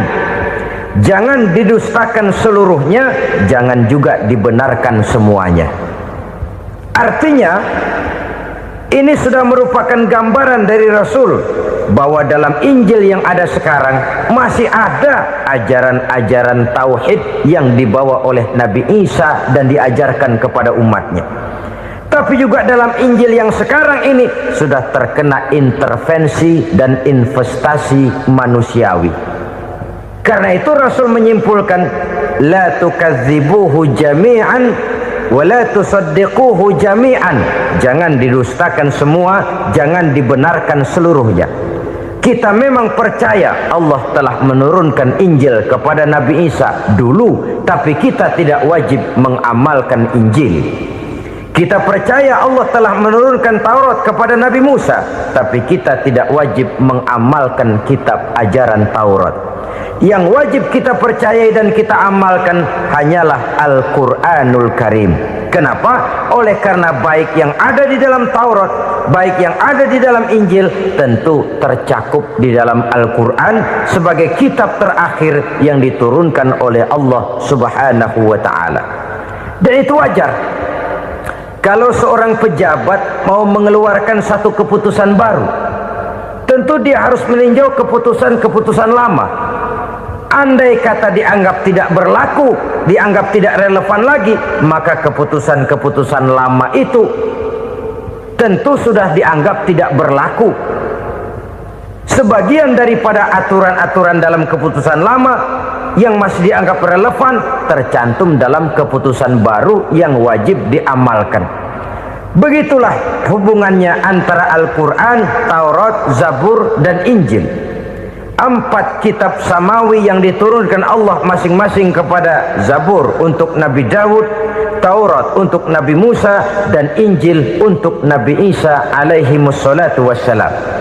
Ketiga-tiga kitab itu kita percayai adanya, Kita yakini Allah telah menurunkan Zabur, Taurat dan Injil, tapi kita tidak wajib mengamalkannya. Yang wajib kita mengamalkannya sekarang ini tidak lain hanyalah Al-Quranul Karim saja, karena ia mencakup apa yang ada di dalam Zabur, apa yang ada di dalam Taurat, dan apa yang ada di dalam Injil. Keotentikannya bisa dipertanggungjawabkan. Ya, tapi kan Nabi Muhammad sudah mati 14 abad yang lalu, dan di zaman beliau Al-Quran kan belum dikodifikasikan, belum ditulis. Bagaimana keotentikannya bisa dipertanggungjawabkan? Mudah saja. Allah berjanji, inna nahnu nazzalna dzikra wa inna lahu lahafizun. Kami yang menurunkan Al-Quran dan kami yang akan menjaga dan memeliharanya. Allah turunkan Quran, Allah menjaganya. Bagaimana cara Allah menjaga Al-Quran itu? Banyaknya orang-orang yang hafaz Al-Quran. Hafaz Al-Quran 30 juz, 114 surah, 6.666 ayat. Sehingga jangankan satu kata, jangankan satu ayat, satu kalimat saja berubah sudah akan timbul reaksi dan mudah dimengerti. Kenapa? Banyak orang-orang yang hafaz Al-Quran. Sedangkan pada setiap akhir tahun biasanya malaikat Jibril selalu mengadakan checking terhadap ayat-ayat yang diturunkan pada waktu itu. Di zaman Nabi sendiri sudah ada usaha kodifikasi. Dan yang lebih luar biasa lagi, sampai hari ini tidak seorang pun mampu membuat satu ayat saja semacam Al-Quran. Ke bahasa manapun dia diterjemahkan, naskah aslinya tetap ikut, rujukan dasarnya tetap ada. Berdasarkan itu maka tidak mungkin terjadi penyelewengan terhadap atau pemalsuan terhadap ayat-ayat Al-Quranul Karim. Kesuciannya, keotentikannya, kemurniannya bisa dipertanggungjawabkan. Ma'asyiral muslimin rahimakumullah. Oleh karenanya, konsepsi dasar daripada ajaran Islam ini memang tidak lain adalah Al-Quran dan Sunnah. Isi daripada agama Islam yang merupakan iman, Islam dan ihsan, konsepsi dasarnya tidak lain adalah Al-Quran dan Sunnah Rasulullah Sallallahu Alaihi Wasallam. Maka yang kita perlukan sekarang ini adalah terjemahan Al-Quran di dalam kehidupan kita. Dengan demikian, maka gaya kehidupan yang lebih Qurani itulah yang kita dambakan. Kita perlu memang terjemahan Quran dalam bahasa Inggris, dalam bahasa Belanda, dalam bahasa Jepang, tapi yang lebih kita perlukan adalah terjemahan Quran di dalam kehidupan kita. Konsekuen, tidak memanipulasi, ringan sama kita jinjing, berat sama kita pikul. Jangan kalau lempengan ayat Quran tuh kira-kira enak diamalin, keras teriakan kita. Giliran kira-kira ayat Quran itu mukul kepala kita sendiri, diam kita. Itu ciri yang pernah disindir Allah dalam awal-awal Baqarah juga. Ciri beragamanya orang yang munafik. Kullama adha'a lahum masyawfi, kata Allah, wa iza azlama alaihim qamu. Apabila terang mereka jalan, apabila gelap mereka berhenti. Artinya kalau kira-kira di Islam nguntungin, rame-rame pada teriak Islam. Tapi ketika diminta untuk berjuang, ketika dituntut untuk berkorban, rame-rame mengundurkan diri. Nasib agama tidak ubahnya seperti daun pisang yang dikait orang di tepi jalan lantaran tak berpayung di ketika hari hujan. Manakala hujan usailah sudah, daun itu pun dicampakkan di tepi jalan, diinjak pula orang nan lalu. Artinya orang menjadikan agama cuma sebagai lipstick, decoration only, tidak konsekuen.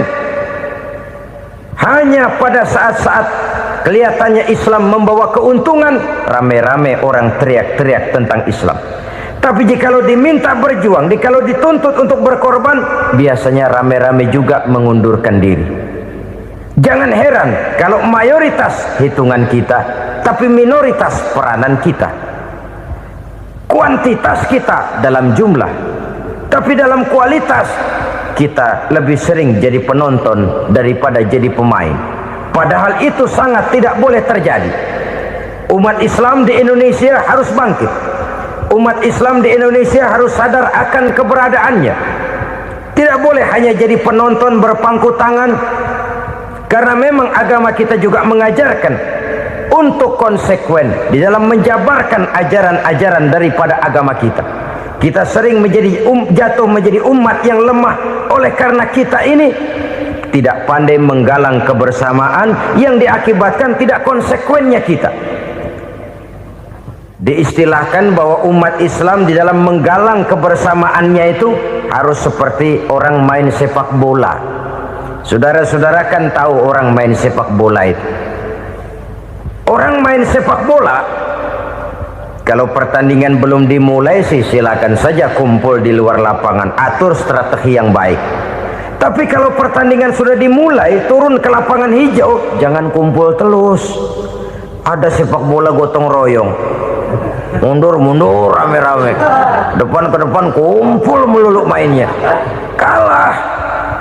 Orang main sepak bola itu ya harus ada penyerang tengah, harus ada penjaga gawang, harus ada strikernya, harus ada kiri luarnya, kanan dalamnya yang jadi backnya. Posisi boleh bermacam-macam, tapi yang penting saling ngoper untuk menggolkan gawang lawan. Begitulah umat Islam ini. Boleh ada yang jadi pejabat, boleh ada yang jadi pengusaha, boleh ada yang jadi petani, silakan ada yang jadi seniman, ada yang jadi penyair, ada yang jadi artis sekalipun. Tapi kalau sudah berhasil menguasai bola, jangan lupa operannya. Operan itu yang langka. Kita ini muslim kadang-kadang kalau sudah memegang menguasai bola, kalau belum mau mampus, belum mau ngoper. Nanti kalau sudah nggak punya bola, baru mau ngoper. Kalau sudah dengar-dengar mau dekat pensiun, baru mau jihad, baru mau berjuang, baru mau ngurus pesantren. Tanda tangan sudah tidak laku, memo sudah tidak dihargai, baru mau berjuang. Kemarin kemana mas? Kita tidak pandai memanfaatkan posisi. Dengan kata lain, kalau kembali kepada persoalan kita, konsekuensi kita terhadap agama yang kita anut ini belum ideal. Kita masih lebih sering berislam ini pada saat-saat yang menurut perhitungan kita membawa keuntungan. Tapi kalau diminta berjuang, dituntut berkorban, yang itu pun hakikatnya adalah untuk kepentingan kita juga. Allah tidak pernah menuntut kita untuk jihad bagi kepentingan Allah, itu tidak. Berjuang menegakkan agama Allah, apakah untuk kepentingan Allah? Tidak. Untuk kepentingan kita. Sebab nilai-nilai jihad itu pada akhirnya akan membawa kita kepada satu kebahagiaan. Setidaknya kalau tidak di dunia, tentu di akhirat sebagai syahid. Oleh karena itu, pada bagian akhir ini saya ingin mengajak, marilah kita konsekuen. Sekali kita berkitabkan Al-Quranul Karim, mari dia kita jadikan pedoman. Jangan cuma kita jadikan sebagai penghias dinding, pelengkap rumah, bahwa di rumah kita ada Al-Quran, tapi yang baca kecoa. Habis pada bolong tuh Quran. Yang penting kan punya Quran. Ditaruh di pintu rumah, biar apa? Biar kuntilanak kagak masuk katanya. Ya apa itu nasib Quran, cuma kerjanya jaga pintu, ngusir kuntilanak, ngusir memedi. Bagaimana kita hidup menurut tuntunan Al-Quran? Kadang-kadang tidak pernah menjadi masalah bagi kita. Maka bagaimanakah Al-Quran akan mungkin membawa keberkahan dalam hidup kalau ajarannya kita injak-injak dalam keseharian kita? Mewujudkan gaya hidup yang lebih Qurani, itulah yang akan kita rintis di dalam kehidupan kita, bertahap, step by step, menurut kemampuan yang ada pada kita. Jika jalan ini tidak bisa kita selesaikan, percayalah akan ada generasi penerus yang akan melanjutkan usaha dan cita-cita mulia itu.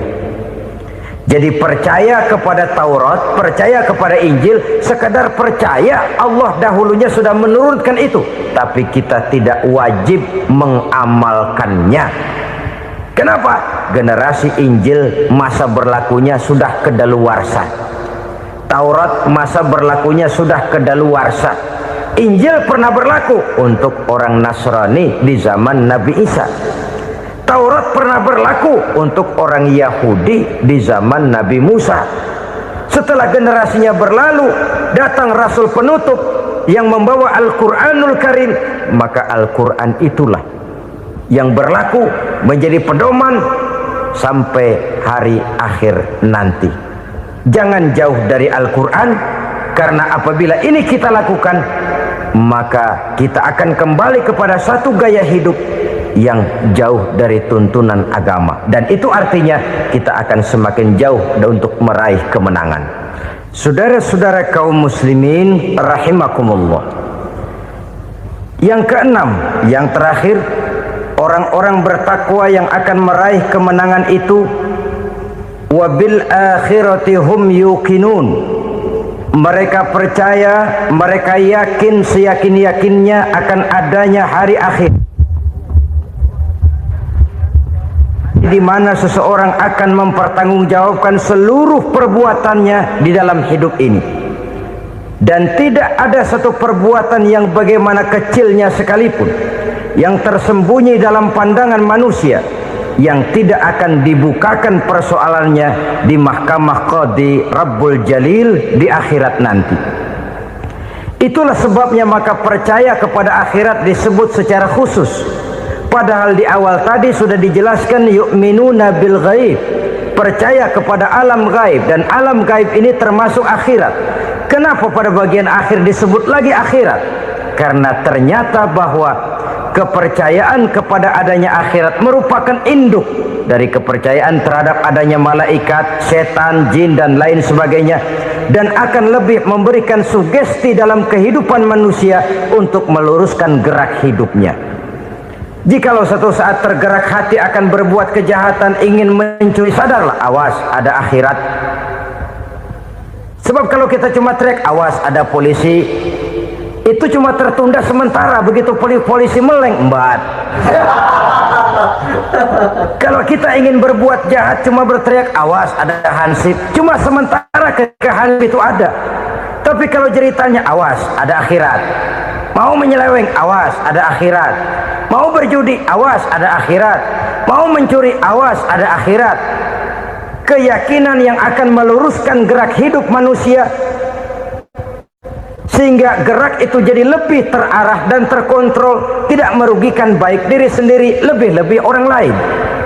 Ternyata bahwa kepercayaan kepadanya adanya hari akhirat sanggup menjadi sumber daya kontrol dari kehidupan manusia, sehingga ia tidak terjebak dalam perbuatan maksiat dan munkarat. Saudara-saudara kaum muslimin, inilah saja yang kita bicarakan pada pertemuan kali ini. Semoga Allah subhanahu wa ta'ala memberikan kekuatan zahir dan batin kepada kita untuk dapat meraih kemenangan dengan beriman kepada yang gaib, mendirikan solat, membelanjakan sebagian dari rezeki yang diberikan Allah, percaya kepada Al-Quran, beriman kepada kitab-kitab yang diturunkan sebelum Al-Quran, lalu meyakini adanya hari akhirat. Terima kasih atas segala perhatian, mohon maaf atas segala kekurangan. Usikum wa nafsi bitaqwallah. Wassalamualaikum warahmatullahi wabarakatuh. Waalaikumsalam.